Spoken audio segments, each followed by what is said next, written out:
So are you, I'm not sure if this is the first time you've given your services to like a professional fighter, but like, are you open to working with anybody, or are you just sticking to like the championship level? It depends. It depends. I'm also working with Paulie Malignaggi right now, trying to get him ready for his fight. He's fighting Sam Eckington on March the 4th. So it depends. I'm working with local New York guys, I should say. Because I wouldn't be out here with Danny if I didn't know Danny and I didn't like Danny. I got to spend a lot of time with this guy this past couple of weeks. So if I would be more open to it, but the opportunity has to be right. This one came at a perfect timing. The opportunity was there. It worked out with both our schedules, so we made it work. But we'll see in the future.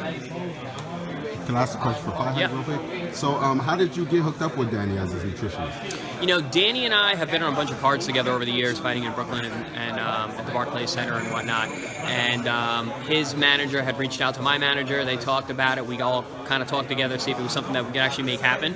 And we sat down and we kind of talked about our ideas and what the approach would be and what the camp would actually look like. And everything just kind of fell into place. So it's been going great so far.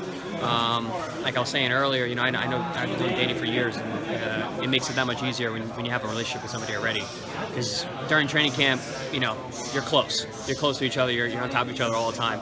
And you spend a lot of time with your team. So it's important to have guys around you that you're comfortable with.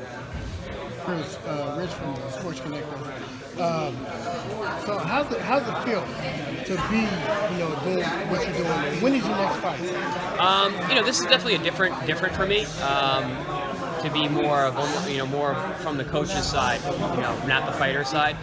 Talking to Danny about like kind of how everything's going to look in a big camp like this. What the media obligations are going to be and what the schedules are going to be like. So sharing some of my experience and knowledge is.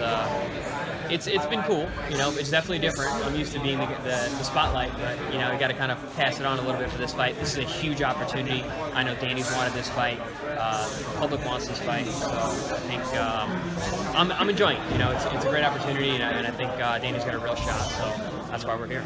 So being in the Bay Area, how do you like it? Is it the first time in the Bay Area or the second time? I've been to San Francisco before. This is the first time kind of in the East Bay area, and kind of getting an idea of the surrounding areas, the West Bay versus the East Bay, and kind of meeting the guys that are out here. I think it's great for training. It's really, really great training environment. I've been getting some great work out here. So I think in terms of having training camps, it's a great thing.